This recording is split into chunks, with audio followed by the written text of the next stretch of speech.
pens are a great tool to transfer designs onto fabric. Just use a hairdryer or a hot iron at the end and it'll disappear.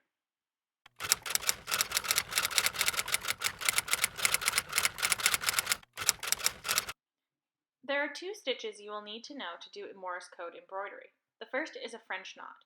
They can seem very intimidating to people, but you're going to get lots of practice if you do this project.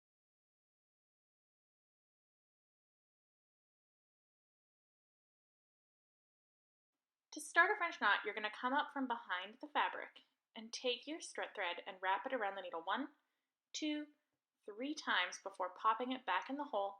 You've got to keep some tension on that line there, keeping a hold of it until you get to the very end and releasing it to create the French knot.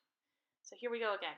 Pulling it through, wrapping 1, 2, 3 times, back through the fabric, keeping that tension on that string until you get to the end. To stitch the dashes, we're going to do a running stitch. So you're going to come up one side and back through the other. It's very simple.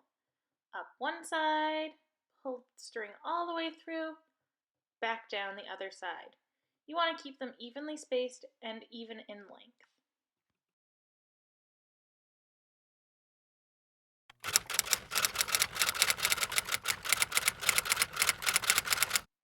To tie off, all you need to do is take your needle through one of the stitches on the back of your fabric.